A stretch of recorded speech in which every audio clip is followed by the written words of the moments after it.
నిజంగా బాబా జీవిత చరిత్ర చెప్పడం, బాబా లీలలు చెప్పడం, ఎక్కడెక్కడ కేకలేశారో దాని వెనకాతల దృష్టాంతాలు ఏమిటో, ఏ స్థాయిలో వేశారో చెప్పవలసి వస్తే ఏ మామూలు మాటలా, సామాన్యమైన విశేషం అది.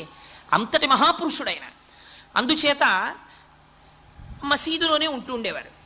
అప్పుడప్పుడు చందనోత్సవంలో పాల్గొనేవారు, అప్పుడప్పుడు హిందూ ఉత్సవాల్లో పాల్గొనేవారు. ఇటు శ్రీరామనవమి వేడుకలు అయ్యేవి, అటు ఆ వేడుకలు అయ్యేవి. ఎవరైనా తన దగ్గరికి వస్తే అల్లా మాలిక్ అనేవారు. ప్రపంచానికి ఉన్న లక్షణం ఏంటి? మీరు ఎంత గొప్పవారోనండి, చాలా గొప్పవారు, మీరే మా దేవుడు, మీరు మాకు జ్వరం తగ్గించేశారు కదా, ఇంకా నమ్మకం. జ్వరం తగ్గించేశారు కదా అని ఓటుకు 10 మారలంటే ఇంకేం చూసుకుంటాడు మన ఇంట్లో కష్టాలన్నీ. అందుకని కామ్యంతో వెంటబడతారు. ఇహ అందుకని మీరున్నారు కదా బాబా, మాకేమిట్లోటు అంటే ఆయన అనేవారు అల్లా మాలిక్, అల్లా మాలిక్ అనేవారు. అల్లా మాలిక్ అంటే నీకు నాకు కూడా ప్రభు ఒకడు ఉన్నాడు. ఆయన అల్లా. అల్లా అంటే నామరూపాలతో మీరు ఏ రూపంతో